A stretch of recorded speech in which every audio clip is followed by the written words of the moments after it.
पहले एक मंदिर आता है ओम बन्ना करके। ओके। तो अगर आप अभी भी कहीं पे भी सर्च करोगे बुलेट बाबा मंदिर या बुलेट मंदिर या ओम बन्ना मंदिर, ओके। ये नाम से जाना जाता है। सो आपको एक मंदिर दिखेगा, फ़ोटो दिखेगी कि रॉयल एनफील्ड है बहुत पुरानी। जैसे आपकी एक्साइटमेंट है, आपने गाड़ी डिलीवरी से पहले आप सोए भी नहीं होंगे। बिल्कुल भी नहीं। मतलब मेरे घर वाले बोल रहे थे कि घोड़ा आने से पहले तुमने उसकी डोरी रस्सी-वस्सी सब ला के रख दी है, तो अभी अभी तक तक घोड़ा खड़ा आया करके नहीं रखा है है घर पे। आपने। पहले लोनावाला गए थे एंड हमने लोनावाला एक्सप्लोर किया, वही जो मोस्टली हर कोई करता है, जाके वहाँ पे ब्रिज पे बैठेगा, फिर चाय पकौड़ा होगा एंड फिर से रिटर्न आना। तो जब आपने आपकी पहली बाइक जब खरीदी थी तो उस समय की फीलिंग कैसी थी आपकी? टू बी ऑनेस्ट मैं वर्ड्स में नहीं डाल सकता हूँ। मेरे पास अभी भी वो फ़ोटो है जहाँ पे मैं, मेरा छोटा भाई, मॉम एंड डैड, हम लोग उस बाइक को रिवील कर रहे थे। कोई मोमेंट आया है कि जब तब आपको लगा कि यार अभी नई राइडिंग छोड़नी पड़ेगी, खत्म हो चुका है सब कुछ, अभी कुछ हुआ है ऐसा? Hello guys, welcome to the riders beyond the mic, जहाँ पे हम रियल राइडर्स की स्टोरी आपके साथ शेयर करते हैं। तो आज के हमारे एक स्पेशल गेस्ट है जो राइडिंग के 5 इयर्स एक्सपीरियंस रखते हैं, साथ ही साथ moto vlogging plus off roading भी करते हैं। Please welcome Prateek. Hi guys, thank you for inviting me over here. And मेरा नाम प्रतीक भाटी है and I am into this community almost 5 years, 5.5 years हो गए मुझे। एंड यस, बहुत मेमोरेबल और बहुत अच्छा एक्सपीरियंस है through out. So yeah, thank you for having me over here. Okay, तो सबसे पहले मैं आपसे पूछना चाहूँगा, आपकी बाइकिंग राइडिंग जर्नी कैसे स्टार्ट हुई? ओके, सो मैंने सबसे पहले स्टार्ट किया है ग्लैमर पे। ओके। सो ग्लैमर ये मेरे मामा का बाइक था। सो मैं उनकी बाइक पे सबसे पहले सीखा हूँ, गियर्ड बाइक कैसे चलाना है, मैं उनके थ्रू सीखा हूँ। मैं और मेरा कज़िन भाई हमारे ननियाल, मोस्टली मेरे मामा के घर जब भी जाते थे तो हम लोग वहाँ से उनको रिक्वेस्ट करके चाबी लेते थे एंड वहीं पे नीचे सोसाइटी में हम लोग राउंड्स मारते थे। घर पे किसी को पता ना चले, ऐसे चुपचाप गाड़ी की चाबी लेते थे और नीचे जाते थे, और मामा हमें सपोर्ट करता था कि ठीक है जाओ, बट आराम से चलाओ। सो वहीं से राइडिंग जर्नी स्टार्ट हुई है एंड वहीं से वो किक मिला है कि यस, यहाँ पे बाइक चला के बहुत एक फ्री फील होता है, या एक वो जो किक चाहिए था, या एक जो वो मज़ा आ रही थी लाइफ में, वो बाइक के थ्रू स्टार्ट हुई एंड वहाँ से वो जर्नी स्टार्ट हुआ ओवरऑल। ओके, तो उस समय आपका एज क्या था? सो वो टाइम पे आई वाज अराउंड, मैं 13 इयर्स ओल्ड था मैं वो टाइम पे। Okay, yes, so too early you have started this yes, journey. Yes. Okay, so which one was your first bike? Okay, so मेरा सबसे पहला बाइक एक्सपल्स 400 है, 200 सॉरी, मेरा सबसे पहला बाइक इज़ एक्सपल्स 200 4V। सो मैंने वहाँ से, मतलब वो पहली बाइक है जो मैंने खुद परचेज़ की। मैंने अर्निंग स्टार्ट किया एंड पैसा बचाया एंड फिर वहाँ से मैंने मेरी पहली बाइक ली है, मेरी पहली बाइक परचेज़ की है एंड वहाँ से मैंने प्रॉपर जो मेरा राइडिंग जर्नी है, या जो टूर्स पे जाना है, या जो ऑफ रोड पे जाना है, या नई जगह एक्सप्लोर करनी है, वो मैंने मेरे खुद के बाइक पे स्टार्ट किया with my very first job, जो मैंने जहाँ से पैसा बचाया, जहाँ पे मुझे पता चला कि पैसे कैसे सेव करने हैं, एंड वहाँ से मेरा बाइकिंग जर्नी स्टार्ट हुआ है बेसिकली। ओके, ये तो जब आपने आपकी पहली बाइक जब खरीदी थी तो उस समय की फीलिंग कैसी थी आपकी? वो फीलिंग, टू बी ऑनेस्ट मैं वर्ड्स में नहीं डाल सकता हूँ। मेरे पास अभी भी वो फ़ोटो है जहाँ पे मैं, मेरा छोटा भाई, मॉम एंड डैड, हम लोग उस बाइक को रिवील कर रहे थे, और मेरे बहुत सारे फ्रेंड्स थे वहाँ पे। एंड अभी भी वो मोमेंट मुझे बहुत अच्छे से याद है कि जितना मैं एक्साइटेड था उतने मेरे फ्रेंड्स भी बहुत ज़्यादा एक्साइटेड थे, एंड सबसे ज़्यादा मेरे मॉम एंड डैड, क्योंकि अ, उनके लिए वो मोमेंट था कि यस, अगर ये अर्न कर रहा है तो ये अभी खुद की चीज़ें, खुद की रिस्पॉन्सिबिलिटीज़ भी उठाना सीख रहा है। तो उनके लिए भी वो एक अलग सा प्राउड मोमेंट था एंड मेरे लिए बहुत प्राउड मोमेंट था, क्योंकि it was my first bike जो मैंने खुद के पैसों से खुद ओन की है। तो वो मैं अभी भी आपको वर्ड्स में नहीं बता पाऊंगा। बिल्कुल बिल्कुल। यस, बट फॉर श्योर मैं कुछ पिक्चर्स आपके साथ ज़रूर शेयर करूंगा, so you can have a look. बहुत मेमोरेबल मोमेंट था वो मेरे लिए। वो बिल्कुल बहुत एक अलग लेवल की फीलिंग होती है जब अपने पैसे से अपन खुद अपनी एक बाइक यस, खरीदते हैं। यस। बहुत बढ़िया, बहुत बढ़िया। तो उस समय आप जब बाइक लेके जा रहे थे, जब आपने डिलीवरी ली, तो उस समय चला थे और कैसे फील हो रहा था कि आपने खुद के बाइक पे आप चला रहे हो? अम, अभी जब मैंने बाइक ली थी, बाइक से पहले मैंने मेरे सारे राइडिंग गियर्स खरीद लिए थे। बाइक खरीदने से इससे पहले पहले ही? ही ओके। एंड मैंने जो बाइक बुक किया था इट वाज एक्सपल्स 204V। इससे पहले मार्केट में 2V वाला वेरिएंट आता था विच इज़ 2 वॉल्व्स, एंड मैंने लिया था 4 वॉल्व वाला। सो टू ओके। वॉल्व वाला डिसकंटिन्यू हो गया था एंड 4 वॉल्व वाला स्टार्ट हो रहा था। सो आई मैं और मेरा एक और फ्रेंड है, सो हम दोनों are the very initial proud owners in Maharashtra. उसकी पहली बाइक थी और मेरी सेकंड बाइक थी in okay. Maharashtra of 4 valve. जो 4 वॉल्व का ब्रांडिंग जो नया स्टार्ट हुआ था, तो वो हम दोनों के पास थी। एंड वो बाइक को आने में ऑलमोस्ट 7 to 8 months डिले हो गए थे बुकिंग करने के बाद। तो उस डीले में हम लोगों ने सारे राइडिंग गियर्स खरीद के रखे थे एंड हम रोज़ रुकते थे उस दिन के लिए कि यार मैं कब ये राइडिंग गियर्स पहनूं एंड मैं मेरी खुद की गाड़ी चलाऊं। ओके। सो वो जो पहला मोमेंट था बहुत ज़्यादा मेमोरेबल था, लाइक। एंड मैं रहता हूँ नरे में एंड मेरी बाइक की डिलीवरी थी पिंपरी चिंचवड़ में, ओके। क्योंकि वहीं पे सबसे पहला लॉट आया था बाइक का। सो वहाँ से लेके घर तक का जो डिस्टेंस था वो बहुत मेमोरेबल था। तब मेरे पास रिकॉर्ड करने के लिए चीज़ें नहीं थी क्योंकि बहुत इनिशियली चालू किया था, बट आई विश कि तब मेरे पास कुछ होता जिससे मैं वो मोमेंट्स कैप्चर कर सकूँ एंड मैं उनको फ्रेम करके कहीं रख सकूँ। सो बहुत मेमोरेबल मोमेंट था द मोमेंट, जैसे जो वो अ, हवा लगती है एंड तुम जैसे वो एक्सीलरेटर वो थ्रॉटल आप हिट करते हो, ट्विस्ट करते हो थ्रॉटल को, तो वो जो फील है वो बहुत अलग था वो टाइम पे। बस एक ही चीज़ की दिक्कत थी कि मैं गाड़ी 40 के ऊपर नहीं चला सकता था। वो एक तो रिस्ट्रिक्शन तो वो रहता एक रिस्ट्रिक्शन था कि यार मैं कांस्टेंट 30-40 पे ही चला रहा हूँ। ऐसा मन बहुत हो रहा था कि है। मैं गाड़ी भगाओ को थोड़ी। थोड़ी भगाऊँ, थोड़ा फील लूँ मैं उस चीज़ का, क्योंकि आते टाइम मुझे पूरा हाईवे था। यस। तो ऐसा था कि यार एटलीस्ट थोड़ा तो भी, ऑलमोस्ट 70-80 तो भी मैं ओके। यूज़ करूँ गाड़ी को, थोड़ा तो भी potential. But somewhere being a responsible rider, even मुझे भी पता था कि गाड़ी को मेंटेन रखना है या आपको उसका इंजन लाइफ थ्रू आउट अच्छा रखना है। सो आप जब भी गाड़ी खरीदते हो तो उस गाड़ी का इंजन उतना प्रॉपरली रन नहीं होता है, क्योंकि वो जस्ट रिसेंटली नया नया बना हुआ गाड़ी है।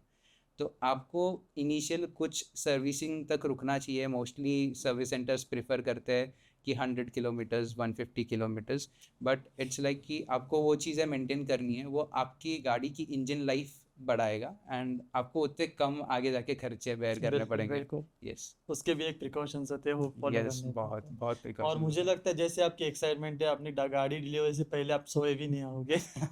बिल्कुल भी नहीं। मतलब मेरे घर वाले बोल रहे थे कि घोड़ा आने से पहले तुमने उसकी डोरी रस्सी विस्सी सब लाके रख दी है, तभी अभी तो तो खड़ा घोड़ा आया करके नहीं रखा है है घर पे। हमने। बहुत बढ़िया यस। मेमोरी थी आप। तो जब आपने बाइक खरीदी थी, नहीं तो उसके बाद कुछ सोचा था कि यार अभी बाइक खरीद लिए खुद की, अभी लॉन्ग राइड पे जाना है, तो कौन सी एक पहली लॉन्ग लॉन्ग राइड थी आपकी? तो बाइक खरीदते ही पहले से ही बहुत सारे प्लान्स बने हुए थे। एवरी संडेज राइड पे जाना है, सैटरडेज फ्रेंड्स के साथ घूमने जाना है, शेड्यूल क्रिएट करके क्रिएट रखा था। करके रखा हुआ था। एंड मतलब पहले सर्विस तक तो मैंने राइड्स नहीं किए, कोई भी शॉर्ट राइड्स या लॉन्ग राइड्स कुछ भी नहीं किया। बट आफ्टर फर्स्ट सर्विस का मेरा पूरा प्लान रेडी था। सो मैं सबसे पहले, जो बाय डिफ़ॉल्ट हर एक पुणेकर करता है, वो जाता है लोनावाला राइड पे। यस। तो मेरा सबसे पहला राइड था वाज लोनावाला। तो हम लोग एक्सपल्स पे, मैं और मेरा छोटा भाई, वो भी मेरे जितना ही एक्साइटेड था। तो हम लोग सबसे पहले लोनावाला गए थे एंड हमने लोनावाला एक्सप्लोर किया, वही जो मोस्टली हर कोई करता है, जाके वहाँ पे ब्रिज पे बैठेगा, विला चाय पकड़ा होगा एंड फिर से रिटर्न आना है। तो वही हमने किया एंड फिर उसके बाद डिसाइड किया था कि एक लॉन्ग राइड प्लान करना है एंड फिर वहाँ से प्रिपरेशन चालू की कि मुझे क्या क्या चीज़ें खरीदनी है ओके। या मुझे क्या क्या चीज़ें मैंडेटरी है जब मैं लॉन्ग राइड पे जाता हूँ। सो प्लान तो बन गया था कि राजस्थान जाना है सबसे पहले, क्योंकि मेरा नेटिव है एंड एक अलग सा बॉन्ड है वहाँ पे। सो वो ऐसा था कि यार हर बार तो जाता हूँ मैं फैमिली के साथ, बट ये बार मुझे मेरी गाड़ी पे जाना है। ओके। सो वहाँ से स्टार्ट होता है मेरा राजस्थान जर्नी एंड फिर उसके लिए सारी प्लानिंग कि गियर्स कौन से लेना है, सामान कैसे बांधना है, क्या क्या नेसेसरी चीज़ें हैं जो ब्रेक डाउन होगा, जो मुझे काम आएगी, जो मुझे कैरी करनी चाहिए, जिसका वेट मुझे कैसे बैलेंस करना है गाड़ी पे। अब वो हम लोग प्लान कर रहे थे अराउंड 10 to 12 days का पूरा टूर, तो and it was around 3600 kilometres. So उसके लिए कितने कपड़े लेके जाना है, वहाँ से चीज़ें स्टार्ट हो रही थी। एंड पंचर किट लेके जाना है, क्या लेके जाना है, ऑयल चेंज करना है या नहीं, गाड़ी का फ्रीक्वेंट चेकअप्स कैसे करने हैं, कितने किलोमीटर्स पे स्टॉप लेना। तो वहाँ से Rajasthan journey, which was my very first long ride, okay, वहाँ से स्टार्ट होती है। So it was an solo ride और group ride? It was a group ride. So okay, हम टोटल 11 लोग थे, अच्छा, जो पुणे से हम लोगों ने स्टार्ट किया था, and we ended again same in Pune around 3600 kilometres with a group of 11 people. And हर कोई सोलो राइड कर रहा था except my younger brother. So उसकी बहुत बड़ी जिद थी, जो एकदम एंड मोमेंट पे था कि मुझे भी चलना है। Okay, and that was the moment कि अब मेरे दोस्त भी उसके उतने ही अच्छे फ्रेंड्स हैं जितने मेरे। एंड मेरे से ज़्यादा मेरे दोस्त बोल रहे थे कि यार उसको लेके चल, कुछ भी होने दे, मेरे गाड़ी का सामान हम कहीं और एडजस्ट कर लेंगे, उसको हम डबल सीट लेके जाएंगे। अच्छा, तो एंड मोमेंट पे हमारा स्टार्टिंग पॉइंट था नल स्टॉप। तो नल स्टॉप पे हम लोगों ने एंड मोमेंट पे एक गाड़ी से सामान पूरे दूसरे गाड़ी पे शिफ्ट किया, एंड वहीं पे हमने मेरे भाई को दूसरे गाड़ी पे एज अ पिलियन लिया, एंड वहाँ से लेके पूरा राइड वो हमारे साथ था। Okay, so yes, it was very nice experience. Yes, it was a very nice जब आप राजस्थान की राइड कर रहे थे तब एक्सपीरियंस। ऐसा कुछ मूवमेंट हुआ था कि आपको अभी भी याद मूवमेंट है वो? वहाँ पे बहुत सारे मूवमेंट्स थे। सो हम लोगों ने डे 1 पे अप्रॉक्स 900 किलोमीटर्स कवर किए थे with all 11 Riders. Okay, and इसमें बहुत मतलब मेरे लिए सबसे पहला लॉन्ग राइड था। एंड सबसे पहला लॉन्ग राइड था और मैं पूरे ग्रुप को लीड कर रहा था। ओके, एंड ये राइड पूरा मैंने बनाया था, लाइक मैंने क्यूरेट किया था कि कहाँ जाना है, कहाँ रुकना है। So without any experience I got to know a lot of things कि बाबा, मतलब पहला राइड बहुत सारी चीज़ें सीखने मिली मुझे, यस, जैसे कि 11 लोग एक जैसा नहीं सोचते। बिल्कुल, हर किसी के अलग अलग प्रेफरेंसेस होते हैं। किसी को एचपी पे ही पेट्रोल भरना है, किसी को इंडियन ऑयल पे ही पेट्रोल भरना है। तो हमारे पेट्रोल के स्टॉप्स बहुत ज़्यादा हो रहे थे। हमारे अच्छा, ब्रेकफास्ट हर किसी का अलग अलग था, मुझे ये नहीं खाना, मुझे वो खाना है, मुझे अभी नहीं रुकना है, हम आगे जाके रुकेंगे। तो through out the time group को लीड करना एंड उनको समझना, क्योंकि अगर आप साथ में निकले हो तो किसी को छोड़ नहीं सकते। एंड दिस इज़ अ बिल्कुल, very big thing about biking brotherhood. तो कितना भी कुछ भी हो जाए, आप किसी को पीछे छोड़ते नहीं हो। बात, एंड ये डे 1 से मेरे दिमाग में फिट था। जब से मैं लोगों को देख रहा था कि यार ये बाइक हाईवे से ये बाइक जा रही है, सब एक साथ जा रहे हैं, तो ये डे 1 से मेरे दिमाग में था कि अगर आप जा रहे हो तो आपको सब लोगों को एक साथ लेके जाना है, एक साथ लेके आना। एंड स्पेशली जब मैं मेरे नेटिव प्लेस पे लेके जा रहा हूँ, तो इट वाज माय या रिस्पॉन्सिबिलिटी कि मैं किसी को भी पीछे ना छोड़ूं, और किसी को भी ऐसा फील ना हो कि यार ये क्या चल रहा है, या ये कैसे हो रहा है, या कुछ मैनेजमेंट इशू है। तो वो सब मैनेज करते करते अराउंड 900 किलोमीटर्स हम लोगों ने क्लॉक किया, एंड हमारा पहला स्टॉप था उदयपुर। ओके, सो यहाँ पुणे से हम लोगों ने जो स्टार्ट किया था फ्रॉम नल स्टॉप, तो हम लोग निकले थे around 4:30 early morning. And around 2:30 हम लोग पहुँचे थे यहाँ पे उदयपुर पे। ओके, अराउंड 2:30 हम लोग उदयपुर पहुँचे थे। हेलो, 2:30 नॉन स्टॉप आप गए नॉन थे? स्टॉप, बीच बीच में कोई ब्रेक्स थे, जैसे कि हमने कहीं पे पानी के लिए ब्रेक ले लिया, या कहीं पे ब्रेकफास्ट के लिए, या थोड़ा सा स्ट्रेच करना है, बॉडी फटीग भी होता है थ्रू आउट, क्योंकि हर किसी की गाड़ी एक जैसी नहीं थी। हम सब लोग अलग अलग कैटेगरीज की बाइक चला रहे थे। कोई ओके, बुलेट चला रहा था, कोई R15 चला रहा था, कोई, मैं खुद एक्सपल्स चला रहा था। सो ऐसे सब अलग अलग कैटेगरी की बाइक्स थी, और सब बिलो 350 cc की बाइक थी। तो कोई भी 100 के ऊपर कोई स्ट्रेच नहीं कर पा रहा था, क्योंकि सबके गाड़ी पे सामान है, वो एंड लोडेड थे सब। लोडेड बाइक्स है सबकी। एंड कोई पुल नहीं कर सकता है, तो सबको एक फ्रिक्वेंट 80-90 के स्पीड पे चलाना है। And we also have to make sure कि किसी को कोई इंजरी ना हो, या कोई एक्सीडेंट ना हो, तो वो भी ध्यान में रखना है। तो हम लोग 80 का स्पीड क्रूज कर रहे थे हाईवे पे, एंड सिटी साइड्स में हम लोग 40-30-40 मेंटेन कर रहे थे। Okay, yes. तो राजस्थान राइड में कुछ ऐसे कोइंसिडेंस हुए थे जो डाउनफॉल थे आपके लिए? ओके, तो बहुत सारे ऐसे बहुत सारे एक्सपीरियंस है। सो सबसे पहला जो एक्सपीरियंस था कि उदयपुर के बाद जो सेकंड स्टॉप था हमारा, वाज जोधपुर। एंड बीच में बहुत बड़ा डिस्टेंस है, और उसके बीच में मेरा गाँव आता है, विच अच्छा, इज़ देसूरी। ओके, सो क्या हुआ कि उससे पहले एक बहुत बड़ा घाट आता है, एंड वो घाट सेक्शन का रास्ता बहुत ख़राब है, बहुत सारे पॉट होल्स है, एंड घाट वन वे वाला घाट है, लाइक एक ही लेन है उस घाट में, या तो एक गाड़ी आ सकती है जा सकती है, अगर बस होगी तो सामने अगर कोई फोर व्हीलर है तो उसको रुकना ही रुकना है कोई तो भी ब्लाइंड स्पॉट पे जहाँ पे वो टर्न लेके रुक सके और वो बस जाए। ओके। तो इतना छोटा घाट है, एंड वहाँ पे कंटिन्यूस आपको मंकी स्पॉट होंगे। वो कितने डिस्टेंस का घाट रहेगा ये? अराउंड 26-36 किलोमीटर्स है, मुझे अप्रॉक्सीमेटली ओके। होगा 36 किलोमीटर्स, एग्जैक्ट मुझे पता नहीं है, बट वो अच्छा लंबा घाट है। एंड हम लोग वो डे टाइम में कवर कर रहे थे, तो 2 से 3 पॉट होल्स हिट होने के बाद हमारे में से एक बंदा था जिसके पास करिश्मा थी, करिश्मा आर, तो उसका फ्रंट व्हील का बेयरिंग टूट गया था, अच्छा। एंड उसकी गाड़ी कॉन्स्टेंटली आगे का टायर वॉबल कर रहा था, तो वो 10 से ऊपर अगर जा रहा है स्पीड, अगर 10 से ज़्यादा है तो उसका आगे का टायर वॉबल हो रहा था, और वो जो आवाज़ आ रही थी बेरिंग घिसने की, वो इंटरकॉम से मुझे सुनाई दे रही थी, मतलब उसके इंटरकॉम के बहुत माइक जोर से। का आवाज़ वो रिकग्नाइज करके मुझे सुना रहा था कि अरे वो आवाज़ इतना ज़्यादा है। सो हम लोगों को वो 36 किलोमीटर का जो वो घाट था, वो पूरा घाट कवर करना था with that broken bearing. Okay. तो हमने पहले गाड़ी साइड में रुकाई, उसके गाड़ी का पूरा सामान दूसरे गाड़ी पे शिफ्ट किया ताकि वो गाड़ी का वेट कम से कम रख सके, यस यस। एंड उसके गाड़ी पे एक हल्के बंदे को बिठाया ताकि गाड़ी पे वेट भी कम रहे, और उसको दूसरी गाड़ी दे दी, ओके। मतलब 2 लोगों को हम लोगों ने चेंज कर दिया। एंड वहाँ से हमने वो पूरा 36 किलोमीटर्स कवर किया, एंड उसके बाद आता है मेरा गाँव। तो मेरे गांव में हम लोगों ने सबसे पहले हीरो का शोरूम ढूंढा, एंड लकीली हमको हमारे रूट पे ही वो शोरूम मिला। एंड मेरे गांव में लोग इतने सपोर्टिव थे, मतलब मैं उनको पहचानता नहीं था, बट मेरे रिलेटिव्स का कनेक्शन मैंने उनको जैसे बताया, उन लोगों ने हमको इतना होमली फील कराया, उनके हाथ में जितने भी काम थे उन्होंने सब साइड में छोड़ दिया, एंड दे वर लाइक कि आपका सबसे पहला काम हम करेंगे क्योंकि आपको और काफ़ी दूर डिस्टेंस कवर करना है, एंड रात के टाइम में आगे का रूट सेफ नहीं है। ओके। सो उन लोगों ने उनके हाथ का सारा काम छोड़ दिया, लिटरली उनके पास 6 लोग थे वर्कशॉप में काम करने, 6 के 6 लोग एक ही गाड़ी पे काम कर रहे हाँ। हैं। विद इन 15 मिनट्स उन लोगों ने हमारी गाड़ी ठीक कर दी, एंड हमें वो गाड़ी फिर से दे दी, एंड हम लोगों ने सामान, मतलब अप्रॉक्सीमेटली पकड़ लो आधे घंटे में गाड़ी ठीक करके फिर से सामान उसके ऊपर लोड करके टाई करके हम लोग वो एरिया से निकल गए थे। Okay. So this was one of those experience.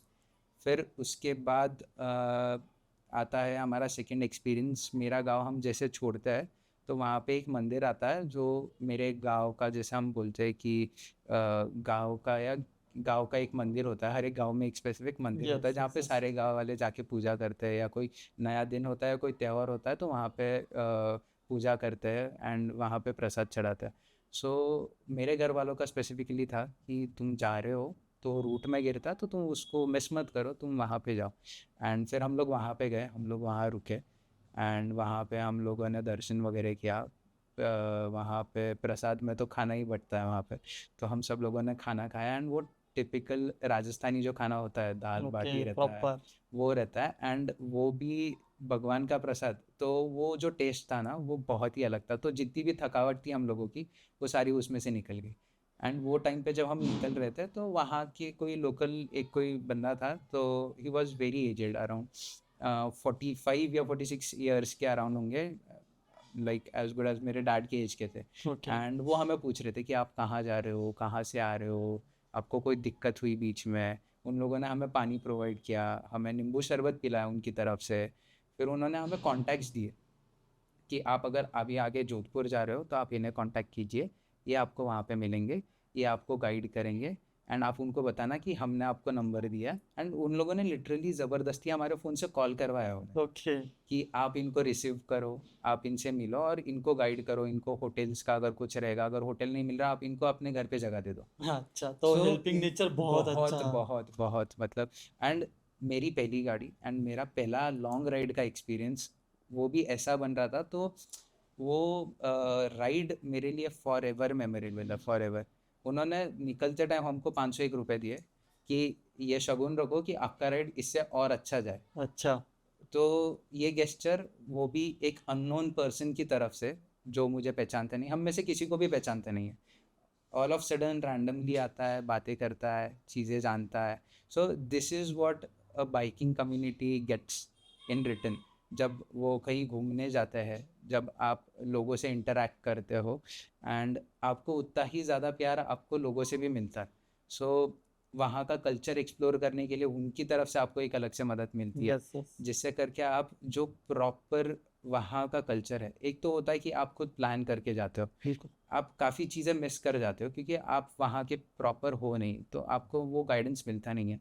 And एक जो होता है कि वहाँ के लोकल्स आपको सपोर्ट करते हैं, तो वहाँ का जो आपको प्रॉपर रूट्स का जो कल्चर आपको फील होता है, वो आपको और कोई फील नहीं करवा सकता है।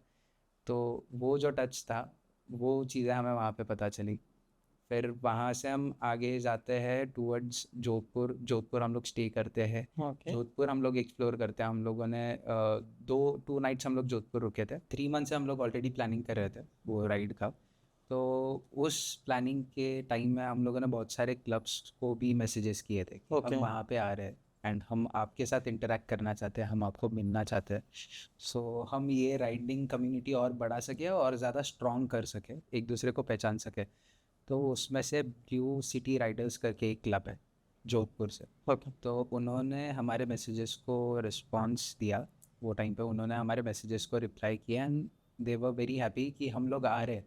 एंड हमसे ज़्यादा वो ज़्यादा एक्साइटेड हो गए थे कि आप कब आ रहे हो, क्योंकि हमारा प्लान 2 से 3 दिन शिफ्ट हो गया था। ओके तो वो एवरी सेकेंड डे हमें कॉल कर रहे थे और पूछ रहे थे कि क्या हुआ, कहाँ पहुँचे हो। एंड इवन जिस दिन हमारा राइड स्टार्ट हुआ उस दिन से वो रोज़ हमें फ़ोन कर रहे थे कि अभी सब ठीक है ना, सब सेफ़ है, आपको कुछ मदद चाहिए, कुछ चाहिए, आपने अभी राजस्थान बॉर्डर के अंदर आ चुके हो, अभी हमारी रिस्पॉन्सिबिलिटी, आप हमें बताओ कि आपको कहाँ पे रुकना है, क्या करना है। तो हम जैसे जोधपुर पहुँचे अराउंड 7-7:30 के अराउंड इवनिंग में हम लोग जोधपुर पहुँचे थे। एंड वो टाइम पे वो सब हमारे हमसे पहले वो लोग हमारे होटल के यहाँ पे खड़े थे ओके हमें वेलकम तो करने के प्रॉपर लिए। उधर के लोकल्स थे हाँ, यस, प्रॉपर वहाँ का जैसे पुणे का राइडिंग क्लब्स जैसे ओके होता है, वैसे जोधपुर में भी एक राइडिंग कम्युनिटी है। बहुत बढ़िया तो वहाँ का वो एक क्लब था एंड वो लोग रेडी थे हम लोगों को वहाँ पे वेलकम करने के लिए। लिटरली उन लोगों ने हमारे बाइक से बैग्स उतारे, हमारे रूम तक हमारे बैग्स लेके चले, हम लोगों को ओके रूम पे होमली फील कराया प्रॉपरली, लाइक कोई इशू नहीं आने दिया, बाइक्स प्रॉपर से पार्क है या नहीं। एंड फिर एक राजस्थान में एक कल्चर होता है मनवार करके। सो इट्स लाइक कि वेलकम करना एक दूसरे को, खाना खाना खिलाना वगैरह ऐसे सब होता है कि जिससे करके भाईचारा जो होता है आपस में वो बढ़े, आपका रिलेशन, आपका बॉन्ड ज़्यादा स्ट्रांग हो। ऐसे अच्छा मनवार करके एक ट्रेडिशन होता है। सो ये मोस्टली ट्रेडिशंस आपके फैमिली मेम्बर्स अगर कोई आते हैं या कोई दूर का रिलेटिव आता है उनके साथ होता है। एंड यही ट्रेडिशन उन लोगों ने हमारे साथ किया। उन लोगों ने एक स्पेसिफिक प्लेस बुक की थी, एक लॉन्च था जहाँ पे उन्होंने हमारे साथ एक हमारे लिए स्पेसिफिक राजस्थानी एंड महाराष्ट्रियन दोनों खाना पूरा डिश बना के रखा था कि बाबा जिनको टेस्ट नहीं पसंद आ रहा हो तो वो महाराष्ट्रियन खाना भी खा सकते हैं, ओके एंड जिनको पसंद आ रहा है वो राजस्थानी भी खाना खा सकते हैं। मतलब ऐसा नहीं कि आप यहाँ पे आए हो तो आपको यहीं का खाना है, ऐसा भी नहीं। सो वो उतने मतलब इतने एक्साइटेड थे कि उन लोगों ने दोनों टाइप के डिशेस हमारे लिए प्रिपेयर करके रखी थी। एंड वहाँ से उन लोगों ने वो मनवार ट्रेडिशन हम लोगों को बताया। बेसिकली मुझे तो पता है बट मेरे साथ जितने बाकी के 11 लोग थे उन सबको उन्होंने बताया कि कैसे होता है, क्या मनवार है। तो एक दूसरे को खाना खिलाना, अपने हाथ से एक दूसरे को निवाला खिलाना is specifically called something as manwar, like okay traditional होता है। तो जो वो लोग उनके रिलेटिव्स के साथ करते हैं वो हम जो दूसरे स्टेट से आए हैं कभी मिले नहीं है, सबसे पहली बार मिल रहे हैं। एंड इतना प्यार उन लोगों ने दिखाया था ना वो टाइम पे कि अभी भी याद आता है। तो इवन अभी भी हम लोग कांटेक्ट में है। सो अभी भी हम लोग उनको इंसिस्ट करते कि आप पुणे आओ, आप हमें मौका दो, हम आपको पुणे घुमाते हैं ये बार। हम आपको अभी महाराष्ट्र थाली घुमाते हैं, खिलाएंगे आ यस। जाओ यस एग्जैक्टली, हम यहाँ की स्पेशल डिशेस आपको खिलाते हैं, आप आ जाओ एक बार। तो दैट वाज द थिंग जहाँ पे उन लोगों ने हमें मतलब वहाँ के कल्चर के बारे में उन लोगों ने हमें इंट्रोड्यूस कराया। एंड जोधपुर पहुंचने से पहले एक मंदिर आता है ओम बन्ना करके। ओके सो अगर आप अभी भी लाइक कहीं पे भी सर्च करोगे लाइक बुलेट बाबा मंदिर या बुलेट मंदिर या ओम बन्ना मंदिर, ओके ये नाम से जाना जाता है। सो आपको एक मंदिर दिखेगा, लाइक फोटो दिखेगी कि रॉयल एनफील्ड है बहुत पुरानी, जो टोटली टूटी है। टूटी इन द सेंस उसका टैंक पे क्रैक्स है, उसका एग्जॉस्ट टूटा हुआ है, टायर पंचर है, रिम बेंड है। एंड उस गाड़ी को वो लोग वहाँ पे पूजते हैं, ओके आरती करते हैं, पूजा करते हैं, उनको हार पहनाते हैं, माला पहनाते हैं। तो उसका बेसिकली ये बहुत पुरानी स्टोरी है वहाँ पे, जो मैं भी बहुत मानता हूँ। मेरे हर गाड़ी पे ओम बन्ना का स्टिकर है स्पेसिफिकली। श्योर एंड मैं कभी भी कोई भी बाइक पे अगर मैं बैठता हूँ तो मैं उनको सबसे पहले हाथ जोड़ता हूँ, क्योंकि उनके बहुत सारी चीज़ें हैं जो मैं रिलेट कर सकता हूँ मेरे लाइफ के साथ। सो उनकी स्टोरी कैसा है कि वो न्यूली सो उनकी स्टोरी ऐसी है कि वो न्यूली मैरिड कपल होता है। एंड शादी होने के बाद मोस्टली ऐसा होता है कि बीवी फिर से मायके चली जाती है इनिशियली स्टेज पे, एंड फिर उनको लेने के लिए फिर से जाता है, जो हस्बैंड होता है वो फिर से यस लेने जाता है। तो ओम बन्ना हिमसेल्फ वो खुद उनको लेने जाता है। तो वो जाते टाइम हाईवे पे उनका एक्सीडेंट होता है, ओके एंड वो एक्सीडेंट में उनकी डेथ होती है। एंड उनकी बाइक पूरी डिस्ट्रक्ट हो जाती है, मतलब पूरी उनकी बाइक का एक्सीडेंट हो जाता है। एंड वो बाइक फिर वहाँ से पुलिस उठा के पुलिस स्टेशन लेके जाता है। सो पुलिस स्टेशन लेके जाने के बाद भी वो बाइक अपने आप चालू होती है। जिस कंडीशन में आज वो आपको बाइक दिख रही है वही सेम कंडीशन में तब भी वो बाइक थी जब ओके एक्सीडेंट हुआ था। सो वो तब से कंडीशन, वो बाइक पुलिस स्टेशन में उस कंडीशन में चालू होती है। वो बाइक को चालू करने वाला कोई नहीं है, वो बाइक पे कोई बैठा नहीं है। एंड वो पुलिस स्टेशन में राउंड्स मारती है, एंड अपने आप फिर से जाके वहीं पे खड़ी हो जाती है जहाँ पे उसका एक्सीडेंट हुआ था। अच्छा सो ये एक बार होता है, वो लोग फिर से उस बाइक को लेके आते हैं, और ये बार वो लोग उस बाइक को बांध के रखते हैं। जो हमारी चेन होती है, चेन से बांध के रखते हैं। वो बाइक वो चेन तोड़ के फिर से उसी लोकेशन पे जाके खड़ी हो जाती है। ओके तब जाके डिसाइड होता है कि वहाँ पे उनका मंदिर बांधना है। एंड आज भी अगर वहाँ से कोई भी जाता है, अगर आप वहाँ पे नहीं रुकते हो, आप अपने डेस्टिनेशन पे आप पहुँच नहीं पाओगे, आप फिर से घूम फिर के उसी लोकेशन पे आओगे। ओके तो आपको वहाँ पे रुकना है, आपको वहाँ का दर्शन करना है, एंड तब जाके आप आपके डेस्टिनेशन पे पहुँच सकते हो।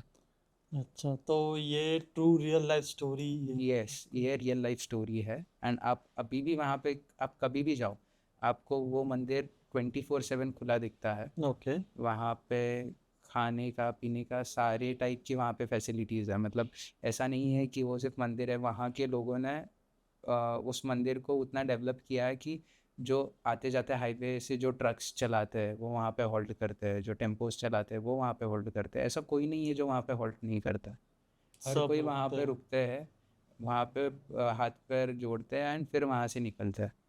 सो ओके ये मतलब बहुत बहुत ऐसा ट्रू स्टोरी है वहाँ का, फ्रॉम दी रूट्स। सो ये जोधपुर और मेरे गांव के बीच में पड़ता है। तो जब हम जोधपुर जा रहे थे तब हम उस लोकेशन पे गए थे, एंड फिर हम लोग जोधपुर पहुँचे। फिर जोधपुर 2 नाइट स्पेंड करने के बाद, पूरा एक्सप्लोर करने के बाद, हम जाते हैं जैसलमेर। सो वहाँ से चालू होता है जो आपको टिपिकली दिखाया जाता है कि राजस्थान कैसा है, कि सब जगह आपको सैंड ड्यून्स दिखेंगे, पानी नहीं दिखेगा, कुछ नहीं दिखेगा। तो वैसा नहीं है। वो आपको जैसलमेर से आगे, जैसलमेर जहाँ से स्टार्ट होता है वहाँ से आगे आपको वो पूरा एरिया दिखता है। तो जैसलमेर में सैंड ड्यून्स करके जगह है जहाँ पे मोस्टली टेंट स्टे, एंड वहाँ का traditional activity, dance, traditional folk culture, ये सब वहाँ पे दिखाते हैं। सो बेसिकली वो एक काइंड ऑफ पैकेज होता है वहाँ के टूरिज़्म को अट्रैक्ट करने के लिए। हम लोगों ने 1 नाइट स्टे लिया था, एंड वो स्टे में हम लोगों ने सारा राजस्थानी जो फोक कल्चर, जो डांस होता है, जो पपेट शोज़ होते हैं, एंड जो उनका खाना होता है, बॉनफायर्स, और ये सब हम लोगों ने वहाँ पे एंजॉय किया था। सेकेंड डे हमारा प्लान था तनोट जाने का, which is Rajasthan Pakistan border. Okay so वो बॉर्डर पे एक मंदिर है तनोट करके। सो तनोट माता मंदिर की खासियत ऐसी है कि ड्यूरिंग इंडिया पाकिस्तान वॉर, तो वो टाइम पे जब कुछ बॉम्ब्स गिरे थे, तो उस मंदिर के 1 किलोमीटर रेडियस में जितने भी बॉम्ब गिरे थे वो कभी ब्लास्ट हुए नहीं। ओके एंड वो बॉम्ब्स आज भी उस मंदिर में उन लोगों ने डिस्प्ले के लिए रखे हैं। वो सारे बॉम्ब्स आपको आज भी, एक्चुअल बॉम्ब रखे एक्चुअल बॉम्ब्स आपको आज भी उस मंदिर में डिस्प्ले में ऐसे रखे हुए दिखेंगे। ओके सो उस मंदिर की पूजा करने के लिए कोई पंडित नहीं है। वहाँ पे जो मिलिट्री स्टाफ है, जो बॉर्डर मिलिट्री के जो लोग हैं, वो ही खुद उनके हाथों से वहाँ पे आरती करते हैं, पूजा करते हैं, मंदिर को सजाते हैं। सब पूरा मंदिर का जो भी मेंटेनेंस होता है, जो भी चीज़ें हैं मंदिर में, कोई फेस्टिवल सेलिब्रेट करना हो, कुछ भी करना हो, वो वहाँ की आर्मी खुद करती है। तो वहाँ से ये प्रॉपर बॉर्डर पे है या? यस, वहाँ से border around 10 kilometres, approximately 10 kilometres पे। वहाँ से जो मेन बॉर्डर लाइन आती है हमारी, वो 10 किलोमीटर्स पे। ओके। सो उस मंदिर के रेडियस में जितने भी बॉम्ब्स गिरे थे 1 किलोमीटर के रेडियस में, वो आज तक ब्लास्ट हुए नहीं है। एंड वो वहाँ पे उन लोगों ने एज म्यूज़ियम कर, वहाँ पे आपको 2-3 म्यूज़ियम्स दिखेंगे, वहाँ पे उन लोगों ने उनको अभी भी प्रिजर्व करके रखा है, ताकि लोगों को वो हिस्ट्री पता चले, वहाँ की चीज़ें पता चले। तो वो चीज़ें हम लोगों ने वहाँ पे देखी थी। एंड आप वहाँ से बॉर्डर भी जा सकते हो। सो आपको स्पेसिफिकली कुछ आपके डॉक्यूमेंट सबमिट करने पड़ते हैं वहाँ पे मिलिट्री को। आप ऑन स्पॉट वो डॉक्यूमेंट सबमिट करके आपको वो लोग वहाँ से एक व्हीकल प्रोवाइड करते हैं, या तो वहाँ से कोई रेंटल 4 व्हीलर लेनी पड़ती है। आप ओके। खुद की गाड़ी से नहीं जा सकते तो हो। वो जो व्हीकल प्रोवाइड करते हैं उनका रहता है? नहीं, वहाँ से आपको रेंटल, बाहर लोकल्स कुछ बैठे होते हैं, ओके। तो उनसे आप उन मतलब वो ड्राइव करेंगे, वो आपको लेके जाएंगे वहाँ पे बॉर्डर तक। सो वो कुछ परमिट्स बनाता है, कुछ डॉक्यूमेंटेशंस आपको प्रिपेयर करने रहता है। तो वो भी मिलिट्री खुद प्रो बनाती है वो सारे डॉक्यूमेंटेशन। आपको सिर्फ अपना आईडी प्रूफ उनको सबमिट करना होता है।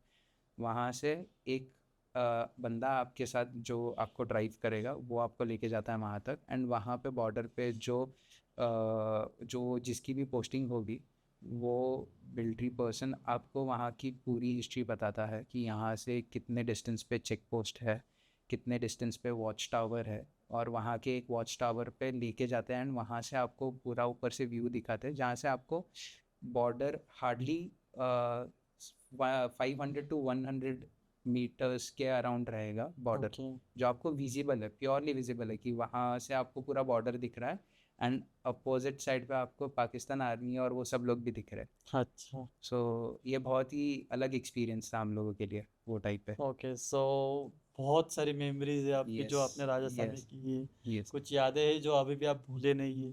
बहुत बढ़िया ये आपकी बात है कि आप राजस्थान मतलब पूरे 11 दिन घूमे आप शायद से, यस, करेक्ट? यस, पूरा 11 days। Okay, so it was very enjoyful, right? Yes, it was a okay. Lot enjoyful and बहुत ज़्यादा मेमोरेबल राइड था मेरे लिए। Okay, very nice. In future आप ऐसे ही राइड करते रहो, बहुत यस, अच्छा है। Yes, thank you. ओके। तो हमने जैसे कि देखा है आपके इंस्टाग्राम पेज पे कि आप ऑफ रोडिंग भी करते हो, तो उस बारे में आप क्या बताना चाहोगे? यस। सो मैंने बाइक, तो मेरी सबसे पहले एक्सपल्स है, एंड उसके ऊपर मैंने टूरिंग कर ली।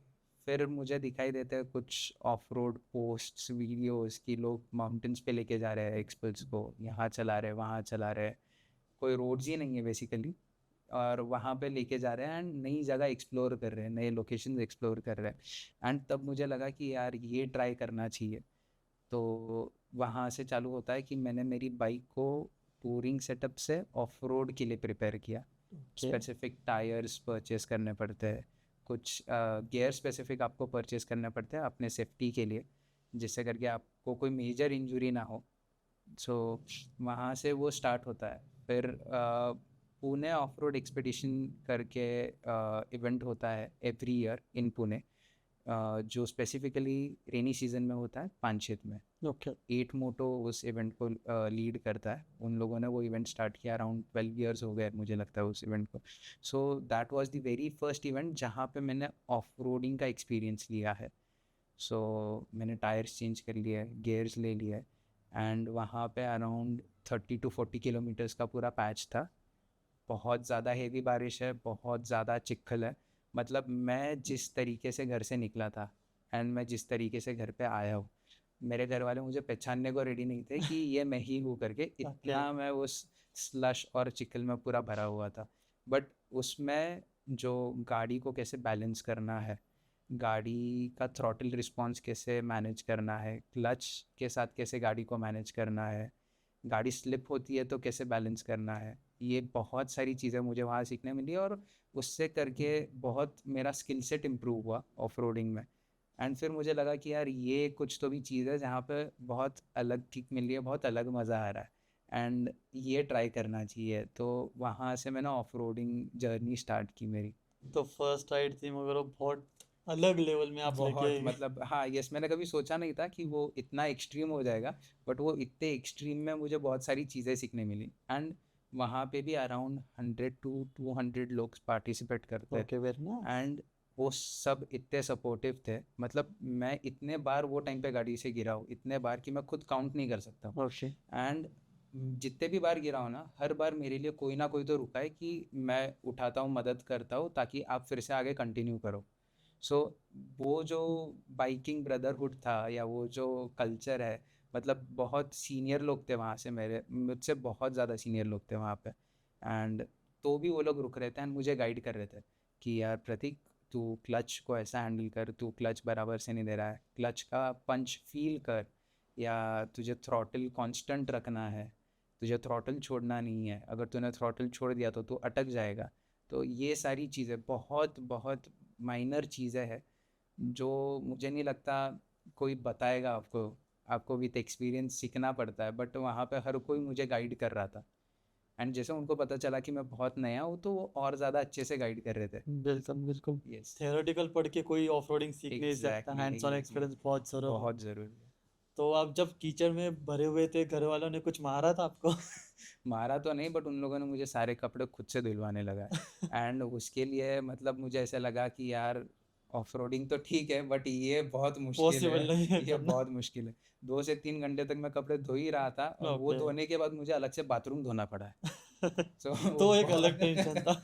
बहुत अलग। तो सो उस समय भी ऑफ रोडिंग के प्रॉपर गियर्स आपने कैरी किए थे? Yes yes. वो- सो ऑफ रोडिंग के गेयर स्पेसिफिकली कैसे आता है कि आपके पास एक बेस लाइनर होता है जो आपके एल्बोज, आपका बैक, आपका शोल्डर, आपका चेस्ट, इन सब को कवर करता है। एंड फिर आपके पास आते हैं नी गार्ड्स, मोस्टली नी गार्ड्स आप यूज़ कर सकते हो। एंड देन आते हैं off roading boots. So okay. Off roading boots and जो नॉर्मल राइडिंग बूट्स होते हैं उसमें बहुत बड़ा डिफरेंस होता है। ऑफ रोडिंग बूट्स की लेंथ आपके ऑलमोस्ट नी के लेवल तक आ जाती है, जिससे करके आप ऑफ रोड में कैसा है कि आपके पास कोई प्लेन सरफेस नहीं है। बिल्कुल। तो कई बार ऐसे हो सकता है कि आपका पैर नीचे ग्राउंड पे टच हो और कई बार ना हो। कई बार आप टच करने जाओ और आपका पैर स्लिप हो जाए और आप गिर जाओ। सो वो जो बूट्स जो बनते हैं वो इतने स्टर्डी होते हैं, उनमें फ्लेक्सिबिलिटी बिल्कुल भी नहीं होती, बहुत मिनिमम फ्लेक्सिबिलिटी होती है, ताकि आपका एंकल, आपका फुट, ये सब प्रॉपरली प्रोटेक्टेड रहे, ताकि आपका एंकल कभी ट्विस्ट ना हो, ओके। लिगामेंट टेयर्स ना हो। सो ऑफ रोडिंग गेयर्स और आप जो नॉर्मल टूरिंग करते हो, इन दोनों गेयर्स में बहुत ज़्यादा डिफरेंस है। टूरिंग में आपके पास टूरिंग जैकेट आता है ताकि आप साथ में डॉक्यूमेंट्स कैरी कर सको उसके पॉकेट्स में। यस। एंड जैकेट आपको प्रॉपरली विंड से, डस्ट से प्रॉपरली सेफ रखेगा। एंड ऑफ रोडिंग में आपके ऊपर जैकेट, जो पूरा आर्मर टाइप जैकेट आता है, उसके ऊपर आपको जर्सी पहननी पड़ती है। एंड उसके अंदर बहुत कम ब्रीथिंग होती है क्योंकि आप 2 लेयर ऑलरेडी पहन चुके हो। यस। सो उसकी जर्सी आप टूरिंग पे नहीं पहन सकते हो, क्योंकि अगर आप टूरिंग पे कभी गिर गए तो वो जर्सी एक बार में फट जाएगी। ओके। एंड वही आपका अगर टूरिंग जैकेट है एंड आप टूरिंग कर रहे हो एंड आप अगर कभी कुछ एक्सीडेंट हो जाता है, गिर जाते हो, तो आपका जो टूरिंग जैकेट का क्लॉथ मटेरियल है वो बहुत अलग होता है, तो वो यस। तुरंत फटेगा नहीं।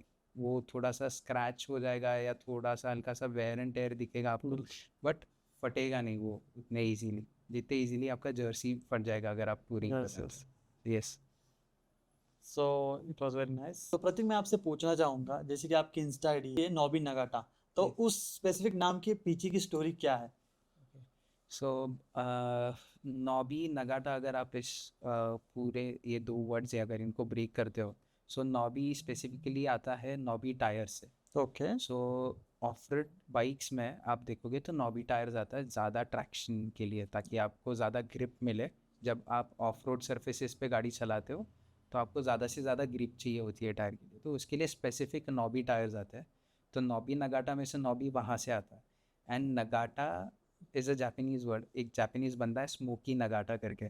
सो जो कार एंथुजियास्ट है आई गेस उन लोगों को पता होगा स्मोकी नगाटा के बारे में।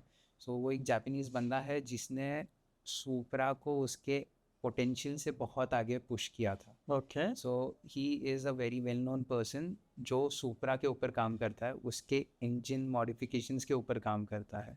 तो वहाँ से उसका सरनेम मतलब उसका जो वो नेम है नगाटा एंड यहाँ से नॉबी वाज अ मिक्सचर। ये दोनों को मैंने मिक्स करके आई वाज लाइक यस, मुझे भी मेरी बाइक को कुछ तो भी अलग से मॉडिफाई करना है। I want to be someone जो अलग से अपनी बाइक के लिए जाना जाए।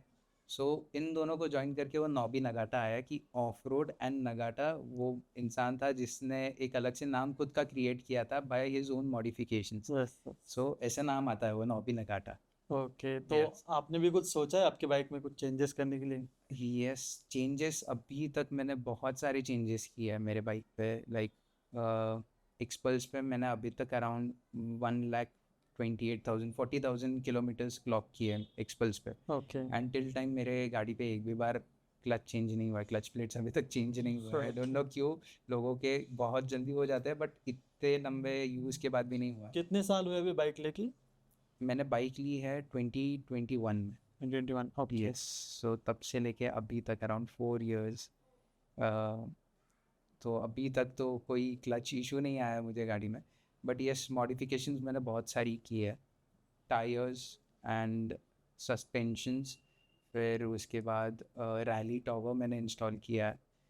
फिर इंजन रिलेटेड कोई स्पेसिफिक चेंजेस मैंने किए हैं, जैसे कि इंजन में इनलेट और आउटलेट होता है जहाँ से इंजन एयर सक करता है एंड एक होता है जहाँ से आपकी एग्जॉस्ट गैसेस बाहर निकलती है। यस। सो जैसे उनका जितना डायमीटर है जहाँ से उसने एयर इनटेक लेना चाहिए तो वो डायमीटर हमने इंक्रीज़ किया है। एंड जो एग्जॉस्ट गैसेस जहाँ से बाहर निकलती है तो वो डायमीटर हमने इंक्रीज़ किया। सो बहुत बेसिक चीज़ है वो, इतना कोई बड़ा रॉकेट साइंस नहीं है। बट यस, उसको बहुत कैलकुलेटेड प्रिसीजन चाहिए। सो एक दोस्त है मेरा यश यंदे करके, यंदे गैरेज करके है उसका, स्वारगेट के यहाँ पे। सो उसने मुझे ये सजेस्ट किया था कि तुम ये स्पेसिफिक चीज़ें कराओ एंड उसी ने मुझे करके दी थी। अराउंड 1 week लगा था गाड़ी को, बट उसके बाद मुझे परफॉर्मेंस में बहुत सारे चेंजेस खुद फील हुए गाड़ी पे। सो वो एक चेंज कराया था। फिर उसके बाद एग्जॉस्ट चेंज कराया, एयर फिल्टर चेंज कराया। सो बहुत सारे चेंजेस किए हैं मैंने बाइक में। लाइक जो मेरी गाड़ी जिस दिन मैंने डिलीवरी ली थी और आज जो मेरी गाड़ी है, अगर देखने जाए तो चासी स्टॉक है, सीट स्टॉक है एंड साइड के फाइबर पैनल स्टॉक है। तो वो छोड़ के बाकी सब अलग है अभी तो गाड़ी में। ऑलमोस्ट 80% आपने पूरी चेंज कर चुके हाँ, हैं। 70% बोल सकते हो, 70% गाड़ी अभी पूरी अलग है। ओके। यस। तो ऐसे कोई मूवमेंट है जो ऑफ रोडिंग में बहुत मेमोरेबल है? ऑफ रोडिंग में यस, अभी जो लास्ट रेनी सीज़न था, सो एवरी रेनी सीज़न हम लोग ट्रेल्स पे जाते ही जाते हैं क्योंकि बारिश में चिक्कल में जो गाड़ी चलाने का मज़ा है वो आपको कहीं भी मतलब कोई सीज़न में नहीं आएगा। सो हम लोगों ने ट्रेल किया था तेनगर से, आई गेस बहुत सारे लोगों को पता होगा तेनगर वाला ट्रेल, जो एलिफेंट एंट्रेंस से चालू होता है एंड एंड होता है लवासा के एंट्रेंस के यहाँ पे। सो अभी एग्जैक्ट किलोमीटर्स मुझे पता नहीं है कितना है, बट वो ट्रेल कंप्लीट करने में हम लोगों को अराउंड 8 to 9 hours लग गए थे। हम लोग सुबह हम लोगों ने स्टार्ट किया था एंड वो शाम में ख़त्म हुआ था वो ट्रेल। ओके। क्योंकि एक्सट्रीम कंडीशंस थे, बहुत ज़्यादा बारिश, अचानक से बारिश गायब हो रही है एंड सन आ जा रहा है बीच में से, फिर अचानक से फॉग हो गया वहाँ पे। सो एक्सट्रीम कंडीशंस थे। एक बार में पूरा बॉडी हमारा वेट हो गया, दूसरी बार में पूरा ड्राई होने के बाद फिर से धूप आ रही है, फिर से बारिश गिर रही है एंड उसके अंदर हम में से एक बंदे का गाड़ी बंद पड़ गया था बीच में। So almost around 5 to 6 kilometers हम लोगों को अपहिल था, वो पूरा अपहिल अपहिल पे हम लोगों को उसका बाइक टो करके लेके जाना। ओके। सो हम लोगों में से एक के पास रोप थी, वो रोप से हमने एक के गाड़ी पे उसकी बाइक बांधी और वहाँ से खींच खींच के हम लोग लेके जा रहे हैं, धक्का दे दे के लेके जा रहे हैं। तो उसकी वजह से हमारा फिटनेस, हमारा स्ट्रेंथ, इन सब का जो टेस्ट होता है, जो एंड्योरेंस टेस्ट होता है ना, वो हमारा वहाँ पे उस दिन हो गया था। ओके। यस, सो वो बहुत बहुत एपिक सिनेरियो था, बहुत मेमोरेबल ट्रेल था हमारा। तो ऑफ रोडिंग राइड के लिए कौन सी बेसिक चीज़ें राइडर को आना चाहिए? ओके, ऑफ रोडिंग के लिए सबसे पहले तो आपको अपना क्लच का जो पंच होता है वो समझना बहुत इम्पोर्टेंट है। ओके। कि आपको पता चले कि आपका क्लच का जो पंच पॉइंट है वो कहाँ पे है। And second is bike balance. आपको आपका बाइक बैलेंस करना, जो बैलेंस पॉइंट है बाइक का, वो जानना बहुत ज़रूरी है ऑफ रोडिंग में, क्योंकि अनइवन टेरेन्स पे आपको पता नहीं कि आगे कितना बड़ा पत्थर है और पीछे कोई पत्थर है या नहीं, आपको कुछ पता नहीं है। या आप जब स्लश में भी जा रहे हो तो वो स्लश कितना डीप होगा या नहीं होगा आपको पता नहीं है। तो उसमें आपको अपनी बाइक पे जो बैलेंस बनाना है वो बहुत ज़्यादा इंपॉर्टेंट है। एंड बैलेंस के साथ आप गाड़ी को कंटिन्यूस थ्रॉटल दोगे तो कोई मतलब नहीं है, आप स्पिन करके गिर जाओगे या तो खड्डा बना दोगे। बराबर। तो आपको क्लच का जो पंच है वो जानना बहुत ज़रूरी है, जिससे करके आप एक कांस्टेंट मोमेंटम में वो गाड़ी को उस जगह से निकाल सको। सो ये दो मेजर चीज़ें हैं अगर कोई ऑफ रोडिंग स्टार्ट करना चाहता है तो उसको पता होना चाहिए। एक तो है आपका clutch punch point and second is your balance with your bike. तो आपके हिसाब से एक्सपल्स जो आपकी गाड़ी कितनी कैपेबल है कि ऑफ रोडिंग के लिए बेस्ट है? कैपेबल आप आपकी खुद की कैपेबिलिटीज़ पे डिसाइड होता है कि आप उस गाड़ी को कौन से लेवल तक लेके जा सकते हो। ओके, मतलब सो एक्सपल्स जिस तरीके की बाइक बनाई है, मुझे लगता है कि इवन हीरो की टीम उसके ऊपर नेशनल रेसेस के लिए पार्टिसिपेट करती है सेम बाइक पे जो बाइक मैं चला रहा हूँ। कुछ चेंजेस वो लोग करते होंगे स्पेसिफिक, कोई एग्जॉस्ट या इंजन रिलेटेड, बट वो ही गाड़ी वो लोग यूज़ कर रहे हैं उनके रेसेस के लिए। सो आई गेस बाइक में कैपेबिलिटीज़ बहुत ज़्यादा है, बहुत ज़्यादा पोटेंशियल है। एंड मुझे लगता है कि वो उस बाइक को 4 साल तक ओन करने के बाद भी मैं अभी तक उस बाइक को उसके पूरे पोटेंशियल तक यूज़ नहीं कर पाया। सो बाइक में बहुत ज़्यादा पोटेंशियल है अगर आप ऑफ रोडिंग के लिए पूछते हो तो। ओके। यस तो प्रतीक, हमने सुना है जैसे कि आप जॉब भी करते हो, यस। तो जॉब करते हुए आप अपने पैशन को कैसे फॉलो करते हो और कैसे मेंटेन करते हो दोनों चीज़ें यार? ओके, मेंटेन करना तो मैं मतलब वैसे बहुत लकी हूँ कि मेरा जॉब में मुझे सैटरडे संडे ऑफ मिलता है। ओके। एंड मोस्टली राइड्स जो करते हैं हम सब लोग, या पूरा मोस्टली जो राइडिंग कम्युनिटी है मोस्टली सैटरडे संडे जो वीकेंड बहुत राइड एक्टिव होती है होता बहुत है। एक्टिव होती है। तो उसकी वजह से मैनेज हो जाता है। बट यस वो हर बार नहीं हो पाता है क्योंकि बहुत बार जॉब में भी कुछ प्रायोरिटीज़ रहती है, कुछ डेडलाइंस होते हैं, तो कई बार सैटरडे संडे स्किप हो जाता है। बट यही फैक्ट है, मतलब यही चीज़ है, पैशन को भी अगर फ्यूल करना है तो उसके लिए जॉब करना बहुत नेसेसरी है। बिल्कुल। सो दोनों को बैलेंस करना बहुत इम्पोर्टेंट है। इतना भी नहीं कि आप अपने पैशन में इतना खो जाओ कि आपको पता ना चले कि आप आपका पूरा पैसा बर्न कर चुके हो। सो दोनों को बैलेंस करना करके चलना बहुत ज़्यादा ज़रूरी है। बहुत इंपॉर्टेंट, दोनों भी चीज़ें करना अपने को एक रिस्पॉन्सिबिलिटी है कि यार फॉलो करना है दोनों। यस यस बहुत सही। तो प्रतीक, मैं आपसे पूछना चाहूँगा, कभी ऐसा कोई मूवमेंट आया है कि जब तब आपको लगा कि यार अभी नहीं, राइडिंग छोड़नी पड़ेगी, खत्म हो चुका है सब कुछ, अभी कुछ हुआ है ऐसा? यस, ऐसे मूवमेंट आते रहते हैं and I guess it's a part of life. So mostly कैसा है कि बीइंग अ रिस्पॉन्सिबल पर्सन, मतलब घर पे सबसे बड़ा बेटा होने के साथ साथ कुछ खुद के भी पर्सनल लाइफ गोल्स होते हैं, रिस्पॉन्सिबिलिटीज़ होती है बस। एंड कुछ फैमिली को भी सपोर्ट करना होता है। तो कई बार ऐसे होता है कि कुछ फिनेंशियल कंडीशंस की वजह से आपके टारगेट्स कुछ और हो जाता है। इवेंचुअली आपका टारगेट आपको पता भी नहीं आपको पता भी नहीं चलता है कि आपके टारगेट पैशन से शिफ्ट होके कुछ और चीज़ पे जा रहा है। सो जैसे कि अभी मुझे अभी कोई नया फ्लैट खरीदना है, सो उसमें जो इन्वेस्ट करना है मुझे पैसा वो बहुत ज़्यादा होगा। एंड उसके लिए मुझे स्टार्टिंग में कुछ चीज़ें सैक्रिफाइस करनी होंगी, या शायद मुझे मेरे कुछ लॉन्ग टूर्स कैंसिल मुझे मेरे कुछ लॉन्ग टूर्स कैंसिल करना पड़ेगा, या मुझे राइड्स फ्रिक्वेंटली नहीं कर पाऊँगा, मैं कोई मेजर मेजर राइड्स ही कर पाऊँगा। तो ये चीज़ें हैं एंड इन चीज़ों की वजह से मुझे कई बार ऐसे लगा है कि यार अभी मुझे लगता है कि मुझे राइडिंग में से निकलना चाहिए एंड थोड़ा ये होना चाहिए। बट फिर समवेयर वो चीज़ें किक होती है कि यार यही एक चीज़ है जिससे मुझे मेरे डे टू डे लाइफ में से एक गेट अवे मिल रहा है, या एक चीज़ मिल रही है जिससे मैं फ्री फील कर पा रहा हूँ, या मैं नेचर के साथ मोस्टली ऑफ रोड में जाता हूँ तो मैं नेचर के साथ कनेक्ट कर पाता हूँ। मुझे वहाँ पे एक वो फ्रेशनेस फील होता है डे टू डे लाइफ और रिस्पॉन्सिबिलिटीज़ और हर एक चीज़ से मैं उस टाइम पे डिटैच हो जाता हूँ एंड मैं खुद को एंजॉय कर पाता हूँ। सो यस, ऐसा बहुत बार होता है, बहुत बार होता ही है मेरे साथ कि मुझे ऐसा फील होता है कि यार हाँ अभी राइडिंग बंद करना चाहिए। बट ये मुझे ऐसा लगता है पार्ट ऑफ लाइफ है, ये फील होता है। फिर सडनली आप कुछ चीज़ें अचीव कर लेते हो और आप थोड़ा सा स्टेबल हो जाते हो, फिर आपके पास फिर से वो थोड़ा सा फ्री टाइम आ जाता है। सो एक सर्टेन एज तक आप कंटिन्यूली कर पाते हो, बट फिर धीरे धीरे जैसे रिस्पॉन्सिबिलिटीज चेंज होती है तो थोड़ा कभी होता है कभी नहीं होता है, प्रायोरिटीज चेंज होती रहती है। तो आपकी इस जर्नी में आपका फैमिली का सपोर्ट बहुत है। आप यस, बहुत ज़्यादा है। सो मैं कोई भी लॉन्ग टूर प्लान करता हूँ तो मेरे मॉम और मेरे डैड सबसे पहले रेडी रहते हैं मेरे लगेज बांधने के लिए। ओके। सो मेरे डैड हमेशा मेरा लगेज वो खुद बांध देंगे जब भी मैं निकल रहा हूँ।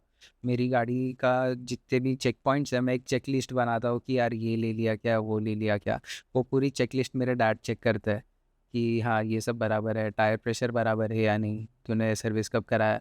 सो मैं खुद तो एक बार चेक कर लेता हूँ, बट वो इतने सपोर्टिव है और वो खुद मुझे देख के ज़्यादा एंजॉय करते हैं उस चीज़ में। सो यस, मेरे पेरेंट्स बहुत ज़्यादा सपोर्टिव है and I am really thankful to them कि throughout the journey of my biking life they have been with me, और वो मेरे साथ खड़े हैं हर बार कि कभी भी कुछ भी होने दो, कोई लॉन्ग राइड प्लान करना हो या कई बार ऐसे होता है कि मैं जो नया डेस्टिनेशन प्लान कर रहा हूँ जाने के लिए, मेरे पास वहाँ के कॉन्टैक्ट्स नहीं बट मेरे डैड या मेरे मॉम के पास कॉन्टैक्ट्स होता है। ओके। वो उनको कॉल करके बोलते हैं यार आप मुझे बताओ मेरा बेटा आने वाला है तो वहाँ पे क्या है, या कुछ रहने की सुविधा कैसी है, कौन सा होटल अच्छा है, क्या घूम सकते हैं। सो मेरी आइटनरी और मेरे चेक पॉइंट्स, मेरा लगेज लोड करना, ये मेरे डैड और मॉम बहुत करते हैं मेरे लिए। तो आप बोल सकते हैं कि एक बैक एंड टीम ये तो मैं यस यस, मेरी बैकएंड टीम हमेशा रहती है मेरे साथ and they are my mom and dad. Okay, it's was very nice. तो कभी ऐसा कोई पर्सन है जो आप लॉन्ग टूरिंग में हमेशा लगता है कि यार ये पर्सन मेरे साथ चाहिए लॉन्ग टूरिंग में? मेरे साथ मोस्टली मैं जब भी लॉन्ग टूर पे जाता हूँ मैं हमेशा नए नए लोगों के साथ जाता हूँ। तो रीज़न ऐसा है कि मुझे सोशली कनेक्ट करने में बहुत ज़्यादा इंटरेस्ट है, या बहुत ज़्यादा अच्छा लगता है सोशली लोगों के साथ कनेक्ट करने में। एंड वो हर बार मेरे लिए चैलेंजिंग भी होता है, मुझे नए लोगों के साथ एडजस्ट होना पड़ता है एंड मुझे नए लोगों को सीखना और पहचानना मिलता है, मेरा नेटवर्किंग बढ़ता है, नई चीज़ें सीखने मिलती है। हर किसी की habits, day to day life वाली हैबिट्स बहुत अलग है। कोई सुबह उठ के योगा करता है, कोई उठता ही लेट है, तो कोई रात को खाना ही नहीं खाता है, कोई सिर्फ हेल्दी फूड खाएगा। तो इन हर एक लोग अलग अलग लोगों के साथ राइड करने की वजह से मुझे हर एक चीज़ के पॉजिटिव एंड नेगेटिव समझ में आता है। मुझे खुद एक चॉइस करने का मौका मिलता है कि मुझे कौन सी लाइफस्टाइल लेनी है, या मुझे कैसे फिट रहना है, या मुझे किससे क्या ग्रास्प करना है। तो ये चीज़ें मुझे सीखने मिलती है, इसलिए मैं मोस्टली प्रेफर करता हूँ कि मैं जब भी राइड करूँ मैं नए ग्रुप्स और नए लोगों के साथ राइड करूँ। यस। तो आपकी ड्रीम बाइक के बारे में पूछना चाहूँगा कि आपकी ड्रीम बाइक कौन सी है और फ्यूचर में कुछ सोचा है कि ये बाइक लेनी, लॉ के ऐसी कोई बाइक? यस, सो मैं प्लान कर रहा हूँ होंडा NX 500 के लिए। सो ऐसा लेने के लिए तो बहुत सारे ऑप्शंस हैं मार्केट में, लाइक अभी जैसे जैसे बाइकिंग कम्युनिटी बढ़ रहा है वैसे सारे बड़े बड़े प्लेयर्स भी अब अपनी बेस्ट टू बेस्ट बाइक्स लेके आ रहे हैं इंडिया में। KTM होने दो, होंडा होने दो, हर एक, और सबसे high to high and CC लेके आ रहे हैं। बट मेरे लिए अगर मैं प्रैक्टिकली सोचूं तो इंडियन रोड्स आप अगर 100 के स्पीड पे भी चला रहे हो तो आपको कोई ना कोई टर्न या कोई ना कोई पॉटहोल या कुछ ना कुछ तो बीच में आ ही जाएगा। तो वो देख के मुझे ऐसा लगता है कि आप 1000 या उससे अबव CC लेके उतना कोई वर्थ निकलेगा नहीं। एंड मेरा मोस्टली टारगेट है टूरिंग करना। सो मैं स्पोर्ट्स बाइक के लिए जा नहीं सकता, और अगर टूरिंग सेगमेंट में जाता हूँ तो है 1000 CC बाइक्स है, बट मैं उनको उनके पोटेंशियल तक यूज़ नहीं कर पाऊँगा, और अगर मैं उनको उनके पोटेंशियल तक यूज़ नहीं कर पाऊँगा देन वो मेरे लिए सेंस नहीं बनेगा कि मैं इतना हेवी अमाउंट इन्वेस्ट करूँ। सो मैं प्लान कर रहा हूँ होंडा NX 500, बिकॉज मैं ऑलरेडी एक होंडा ओन कर रहा हूँ CB 350, एंड होंडा की रिलायबिलिटी सबको पता है। एंड टूरिंग के टाइम सबसे मेन इंपॉर्टेंट एक ही चीज़ होती है कि रिलायबल इंजन होना चाहिए, रिलायबल बाइक होनी चाहिए, ताकि आप थ्रू आउट द टूर बिना कोई टेंशन के आप आराम से टूरिंग कर सको।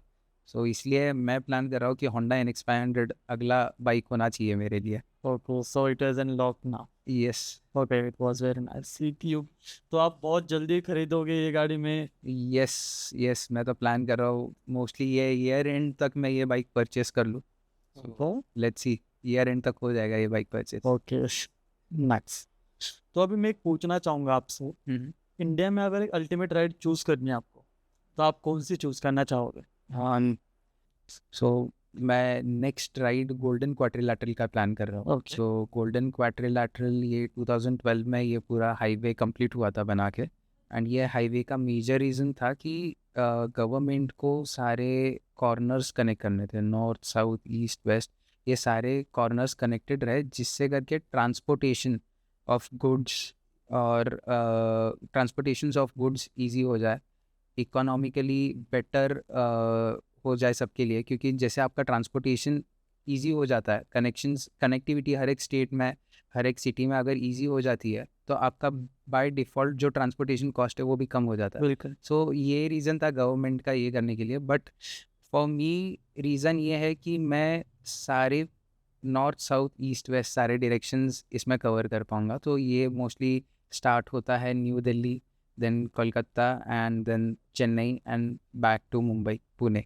सो ऐसे करके ये पूरे सारे कॉर्नर्स कनेक्ट करता है एंड अराउंड 5900 किलोमीटर्स का ये पूरा पैच है।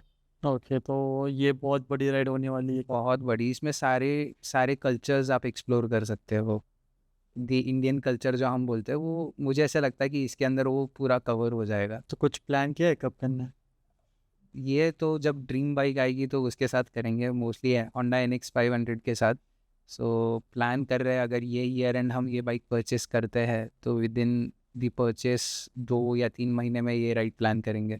ओके नाइस मैं आपसे अभी पूछना चाहूँगा एक राइडर के लिए फिटनेस मेंटेन करना कितना ज़रूरी है फिटनेस बहुत ज़्यादा इम्पोर्टेंट है एक राइडर के लिए। आप इवन ऑफ रोड कर रहे हो, लॉन्ग टूर प्लान्स कर रहे हो या राइड प्लान कर रहे हो, कुछ भी कर रहे हो, क्योंकि आपका बॉडी एक स्पेसिफिक पोस्चर में लॉक होता है। आप अगर आप लॉन्ग राइड प्लान कर रहे हो तो आप अप्रॉक्सीमेटली एक सिंगल स्ट्रेच में 150 किलोमीटर्स तो भी आप कवर करोगे। तो 150 किलोमीटर्स आप सोचो, आप एक ही पोस्चर में बैठे हो, आप एक ही जगह पे बैठे हो एंड आपकी गाड़ी कंटिन्यूसली मूव कर रही है एंड आपका ब्रेन कंटिन्यूसली फंक्शन कर रहा है। आप हर बार साइड मिरर चेक कर रहे हो, आप स्पीड चेक कर रहे हो, आपका पूरा बॉडी फंक्शनल है वो मोमेंट पे। लाइक आपका पूरा नर्वस सिस्टम आपका फंक्शनल है, बट आप स्टिफ बैठे हो। सो उस बॉडी को वो हैबिट मेंटेन करने के लिए आपको फिटनेस पे ध्यान देना बहुत ज़रूरी है, ताकि आपको कोई फटीग ना आए जब आप गाड़ी चला रहे हो, या जो आपका पाम जो है, जो आपको पेन होता है जब आप थ्रॉटल कंटिन्यूसली पकड़ते हो, या आप क्लच, इवन आप ट्रैफिक में आप जब गाड़ी चलाते हो, लाइक नॉर्मल राइड भी कर रहे हो, लॉन्ग टूर्स और ये सब तो बहुत बड़ी बात हो गई। नॉर्मल आप जब सिटी में भी राइड करते हो तो आपको जब जब क्लच ऑपरेट करना पड़ता है, तो आप अगर 20 से 25 बार भी अगर आप क्लच प्रेस करोगे और छोड़ोगे, तो उसके बाद आपको तुरंत फील होगा आपके हाथ में कि आपका हाथ वो स्टिफनेस फील कर पा रहा है, आपके फिंगर्स पेन कर रहे हैं, आपका पाम पेन कर रहा है। ये तो इसका रीज़न यही है कि आपकी बॉडी को वो आदत नहीं है, वो हैबिट नहीं है। तो वो हैबिट आपको नहीं है, इसी वजह से ये सारा पेन और ये सब चीज़ें होती है। इसीलिए फिटनेस बहुत इंपॉर्टेंट है। अगर आप फिट रहोगे, आप रेगुलर एक्सरसाइज कर रहे हो, जिम जा रहे हो, या इवन आप योगा भी कर रहे हो, मेडिटेट भी कर रहे हो, सो इससे करके आपका नर्वस सिस्टम भी कंटिन्यूसली एंगेज रहता है, आप फिजिकली भी फिट रहते हो, एंड आपको थ्रू आउट लॉन्ग राइड में भी वो जो फिजिकल फटीग होता है वो आपको फील नहीं होगा। बिल्कुल तो एक्सरसाइज करना बहुत ज़रूरी बहुत ज़्यादा ज़रूरी है। यस। तो मुझे और एक डिफरेंस जानना है आपसे कि मोटोक्रॉस और ऑफ रोडिंग डिफरेंस क्या है okay. So motocross and off roading ये दोनों समवेयर इंटरलिंक्ड है, बट अलग भी है। So off roading, motocross is a pattern of races. आप रेसेस होती है, एक क्यूरेटेड स्पेसिफिक ट्रैक होता है जहाँ पे आपके कुछ स्पेसिफिक लैप्स आपको करने हैं, वहाँ पे कुछ जंप्स रहेंगे, टर्न्स रहेंगे। सो ऐसा ही क्यूरेटेड ट्रैक होता है। And off roading is something कि आप कोई अननोन एरिया में एंटर कर रहे हो जहाँ पे कोई रोड्स नहीं है, कुछ नहीं है, may be it's in mountain या कोई फ्लैट लैंड है, आपको पता नहीं है ये रास्ता आपको कहाँ पे आगे लेके जाएगा, एंड आपको खुद ही जाना है, खुद ही बाहर निकलने का भी रास्ता निकलना है उसी में से। या फिर आप अंदर तो चले गए हो, आपको सेम वे से फिर से रिटर्न आना है। एंड आगे रोड कंडीशंस कैसी, आपको कुछ रोड है ही नहीं, कंडीशंस तो बहुत अलग है, वहाँ पे रोड ही नहीं है। सो वो हो गया एक of road. And motocross totally अलग है, जहाँ पे ट्रैक है, आपको compete करना है, आपके साथ कोई फेलो राइडर्स रहेंगे जो आपके साथ compete कर रहा है, जैसे वो स्टार्ट हो जाएगी रेस, आपके साथ जितने आपके फेलो राइडर्स है वो सब एक साथ स्टार्ट करेंगे। सो आपको compete करना है फर्स्ट आने के लिए उसके अंदर। सो ये दोनों का बहुत बेसिक डिफरेंस है मोटोक्रॉस एंड ऑफ रोडिंग में। बट दोनों में एक चीज़ सेम है कि दोनों में रोड्स है नहीं। सो this is what is of road. Okay, thank you, आपने बहुत अच्छी तरीके से स्टेप बाय स्टेप सब बताया। ये डिफरेंस जानना बहुत ज़रूरी है क्योंकि दोनों ऑफ रोडिंग है, मगर दोनों का डिफरेंस बहुत बहुत अलग। अलग है, यस। या थैंक, तो मैं अभी पूछना चाहूँगा आपसे कि आपके लाइफ में ऐसा कोई मोस्ट प्राउड मोमेंट है राइडिंग जर्नी में आपने जो सो सबसे ज़्यादा प्राउड मोमेंट मेरे लिए ये है कि मैं एक्सपल्स ओन कर रहा हूँ। मैंने 1,40,000 किलोमीटर्स क्लॉक किया है, उससे ज़्यादा हो गया अभी। बट मैंने उस बाइक पे टूरिंग भी किया है, मैंने लॉन्ग टूर्स भी किया है, मैंने ऑफ रोडिंग भी किया है, मैंने कुछ कॉम्पिटिशन्स में पार्टिसिपेट भी किया। सो विथ वन बाइक मैंने उस बाइक के बहुत सारे पोटेंशियल्स अनलॉक किया है, मैंने खुद का पोटेंशियल अनलॉक किया है उस बाइक के हेल्प से। सो अभी भी बहुत सारा पोटेंशियल अनलॉक होना बाकी है, मुझे पता नहीं अभी और आगे कहाँ कहाँ तक जाएगी ये जर्नी।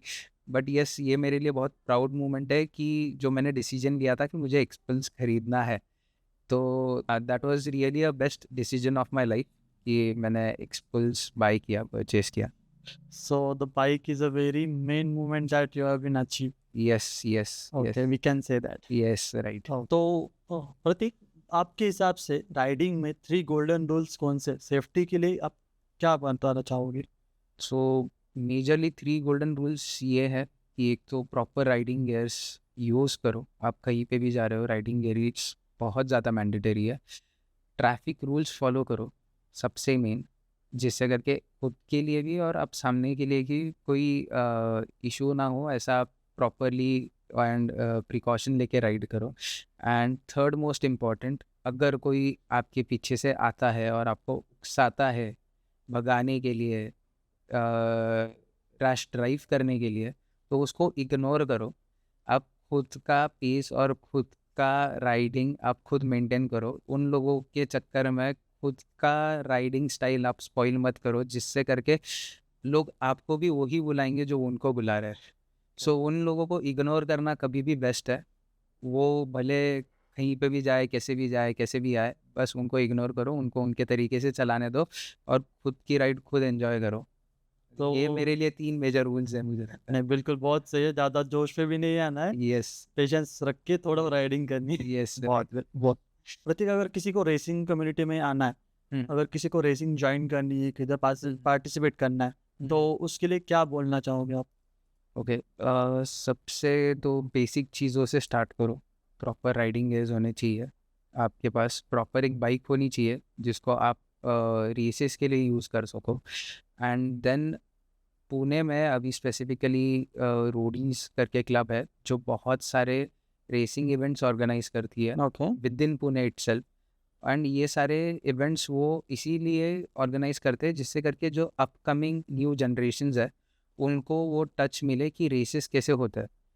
डायरेक्टली बहुत बड़े लेवल पे जाके इतना पैसा इन्वेस्ट करके आप सिर्फ ट्रायल नहीं कर सकते हो, बहुत ज़्यादा पैसा आपका बर्बाद हो जाएगा उसमें। सो इसीलिए वो बहुत मिनिमम अमाउंट पे छोटे लोकल रेसेस ऑर्गेनाइज करता है जिससे आप पार्टिसिपेट कर सकते हो। आपको वहाँ पे क्या फॉर्मेलिटीज़ होती है, क्या डॉक्यूमेंटेशंस होते हैं, कैसे डॉक्यूमेंटेशंस करने हैं, क्या स्क्रूटिनी कैसी होती है, रेस फॉर्मेट क्या होता है, आप कौन से कैटेगरीज़ में पार्टिसिपेट कर सकते हो, डिफरेंट कैटेगरीज़ और उन कैटेगरीज़ का मीनिंग क्या होता है। एंड इसके अलावा वहाँ पे बहुत सारे सीनियर लोग जो होते हैं जो आपको थ्रू आउट प्रोसेस में हेल्प करते हैं, आपको बताते हैं, आपको समझाता है। एंड इवन अगर आपका पोटेंशियल बहुत अच्छा है एंड वो वहाँ पे दिख के आ रहा है, वही सीनियर लोग आपको गाइड भी करते हैं ओके, अहेड कि आपको और आगे कैसे बढ़ना है। आपको कॉन्टैक्ट शेयर करेंगे या वो जो इनसाइट्स आपको मिलेंगे वो वहाँ से बहुत अच्छे से मिलती है। सो ये बाइकिंग ब्रदरहुड आपको रेसिंग में भी दिखने मिल जाता है वहीं पे, कि आपको सीनियर्स गाइड करेंगे, आपको बताएंगे फ्लॉज एंड पॉइंट्स कि आपको क्या करना है, क्या नहीं करना है, आप कहाँ पे गलत हो रहे हो, कैसे इम्प्रूव कर सकते हो। सो यस, आप फॉर श्योर अगर आप पुणे से हो तो आप रोडीज इस क्लब को फॉलो कर सकते हो, उनके बहुत सारे कॉम्पिटिशन्स होते हैं पुणे में। तो रेसिंग स्टार्ट करने से पहले ट्रेनिंग लेना बहुत ज़रूरी है। यस सेल्फ ट्रेनिंग अलग पड़ती है और एक गाइडलाइंस के साथ ट्रेनिंग बहुत अलग यस पड़ती है। यस यस बहुत अलग पड़ती है। सो बेसिकली पुणे में बहुत सारे ऐसे कोई एडवेंचर स्कूल्स बोल सकते हो आप उन्हें, जो आपको स्पेसिफिक ट्रेनिंग प्रोवाइड करते हैं ऑफ रोडिंग के लिए या रेसेस के लिए भी, कि आपको कैसे बैलेंस करना है, आपको क्या, आपका फिटनेस कैसा होना चाहिए, ओके। आपका आपकी हेल्थ कैसी होनी चाहिए, आपका फिजिक कैसा होना चाहिए, आपको कैसे टर्न्स लेने हैं, कैसे थ्रॉटल आपको पंच करना है, या कहाँ पे आपको क्लच एंगेज करना है, कहाँ पे ब्रेक एंगेज करना है। सो पुणे में 2-3 ऑर्गेनाइजेशंस है, आप जहाँ पे जाकर सीख सकते हो। सो यस, पुणे में ऐसे बहुत सारी चीज़ें हैं जो अगर आप एक्सप्लोर करोगे तो आपको बहुत इजीली मिल जाएगी रिगार्डिंग ऑफ रोड ट्रेनिंग। तो राइट, तो आप राइडिंग और रेसिंग का फ्यूचर कैसे देखते हो? यस, राइडिंग एंड रेसिंग का फ्यूचर जो मैंने 4 इयर्स में देखा है, बहुत ज़्यादा ग्रो हो रहा है। जब मैंने स्टार्ट किया था तब बहुत सारे ब्रांड्स इंडिया में थे नहीं जिनको बाहर से सोर्स करना पड़ रहा था, एंड अभी मैं देख रहा हूँ कि वो सारे गियर्स अभी बहुत इजीली अवेलेबल है इंडिया में, एंड सडनली उनका प्राइस भी धीरे धीरे डिक्रीज होना स्टार्ट हो गया। ओके। जो पहले इंपोर्ट ड्यूटीज़ लगती थी कि यार वहाँ से हेलमेट मंगाओ, वहाँ से जैकेट मंगाओ, अभी बहुत सारे इंडियन मैन्युफैक्चरर्स भी आ गए जो खुद यहाँ पे राइडिंग गियर्स बना रहे हैं, जिससे करके वो बहुत कम कॉस्ट में हमें मिल रहा है। सो बहुत ब्राइट फ्यूचर दिखता है मुझे, even for riding and also for racing. So yes, India में तो बहुत बहुत ब्राइट फ्यूचर है for racing also and for riding also. So community growth हो रही है बहुत ज़्यादा, बहुत ज़्यादा। ओके। तो प्रतीक, अब यहाँ हम आपको है ना कुछ तस्वीरें दिखाने वाले जो आपके इंस्टाग्राम से हमने निकाले हुए हैं, तो उस मूवमेंट के बारे में हम आपसे जानना चाहेंगे। तो let's see the first image. तो ये black and white and very cinematic photo दिख रहा है जिसमें आप पूरे गियर्स पहने हुए बाइक पे फुल एटीट्यूड में पोज दे के खड़े हो। ये कब का मूवमेंट है हम जानना चाहेंगे। ओके, सो ये लास्ट ईयर, लास्ट ईयर का है photo from Pune off road expedition. Okay. So ये इवेंट हर साल रेनी सीजन में होता है, जहाँ पे आपकी कैपेबिलिटी और आपके बाइक की कैपेबिलिटी हर साल टेस्ट होती है वर्स्ट कंडीशंस में, जहाँ पे कोई रोड नहीं है, 30 to 40 किलोमीटर्स कोई रोड नहीं है, आपको बस गाड़ी चलाना है, चिक्कल से निकालना है, यहाँ से वहाँ से। बहुत अलग अलग ट्रैक्स होते हैं, अलग अलग जगहें होती है जो ये लोग बनाते हैं ट्रैक्स, और वहाँ से निकालना है। तो ये लास्ट मूवमेंट था, जो मतलब ये इसके बाद हमें फिर से बैक टू बेस जाना था, ओके। एंड वो पूरा लास्ट पैच था कि जो मैंने कवर कर दिया था। एंड वो कवर करने के बाद वो जो एक मोमेंट था कि यार यस, फाइनली ये साल का एक्सपेडिशन मैंने पूरा क्लियर कर लिया है, अभी अब जाना है बेस पे और आराम से रिलैक्स करना है, एंड वो जो एक अचीवमेंट वाला फीलिंग था। सो ये फेस वो है जहाँ पे मैं फील कर पा रहा हूँ कि मैंने अचीव कर दिया, यस मैंने सक्सेस एलिमेंट है वो। यस एग्जैक्टली, एंड मैंने वो टाइम पे नया नया एग्जॉस्ट लगाया था बाइक पे, तो वो जो फील था और वो जो एंजॉयमेंट था बहुत ही अलग था। तो आवाज के साथ आप भी एंजॉय क्या कर कर रहे रहे थे, यस एग्जैक्टली। ओके। सो ये फोटो की बहुत अच्छी मेमोरी सुनने मिली आपसे। तो let's see the next image. Okay, so इस इमेज में आप वेरी स्वैग में चल रहे हो। ये कहाँ की फोटो है? ये है कुंबे वाटरफॉल। ओके। यस, सो ये हम लोग गए थे विंटर सीजन, नहीं रेनी सीजन ख़त्म हो गया था तब हम लोग गए थे, ओके। एंड बहुत टाइम से ये प्लान था कि कुंबे वाटरफॉल जाना है, कुंबे वाटरफॉल जाना है। एंड ये जो फोटो दिख रहा है इसके पीछे एक टनल है, ओके। वो टनल में सारे बैट्स थे, चमगादड़ थे सारे वहाँ पे, एंड वहाँ से निकलने के बाद वाला ये फोटो है। सो वो मोमेंट बहुत अलग था, मतलब टनल से आप जैसे बाहर निकलते हो ना, आपके सामने बहुत ही ज़्यादा सीनिक व्यू है, और सारा माउंटेन्स, और आधे माउंटेन्स फॉग में है और आधे माउंटेन्स और पूरा ग्रीन ग्रीन है, एंड वैलीज दिख रही है आपको। तो ये वो टाइम का मोमेंट था तब का। तो ये रैंडम क्लिक हुई ये थी रैंडम नजर? क्लिक था, ये रैंडम क्लिक था। मैं जस्ट पीछे गया था देखने के लिए कि कोई बचा है, कोई रहा है या नहीं, क्योंकि मैं सबसे पहले आगे आके खड़ा हो गया था, एंड मैं सिर्फ चेक कर रहा था, एंड जब मैं रिटर्न आ रहा था तब वन ऑफ माय फ्रेंड्स उसने ही क्लिक कर दिया all of sudden. It was very nice moment. Let's see the next image. Okay, तो ये किसी जंगल की या ऑफ रोडिंग की इमेज दिख रही है? यस। ये कहाँ का मूवमेंट था? हाँ, सो ये है डोंजे ट्रैक के यहाँ पे हीरो ने उनका एक प्रोग्राम लॉन्च किया था जहाँ पे उनके डकार के ओके ठीक है। हीरो ने एक प्रोग्राम लॉन्च किया था, एक ट्रेनिंग प्रोग्राम था। अराउंड 2024 का फोटो है ये। तब उन्होंने ये ट्रेनिंग प्रोग्राम लॉन्च किया था जहाँ पे एक उनकी तरफ से जो उनके डकार रैलीज को जो डकार रैली राइडर्स को जो ट्रेन करता है हीरो की टीम के उनको यहाँ पे उन्होंने बुलाया था एंड उनकी तरफ से एक specific certified training programme arrange किया था उन लोगों ने। So I was very lucky to get a place over there okay. And उनके गाइडेंस में मतलब उन्होंने बहुत सारी चीज़ें वहाँ पे सिखाई थी हम लोगों को, कैसे बैलेंस करना है, क्या करना है, आप जंप्स लेते हो तब आपका बॉडी पोस्चर कैसा होना चाहिए, क्या होना चाहिए। तो ये तब का मोमेंट है, तब वो लीड कर रहे थे और हमें एक अननोन एरिया से प्रॉपर जंगल से वो हमें लेके जा रहे थे एंड ये तब का फ़ोटो है।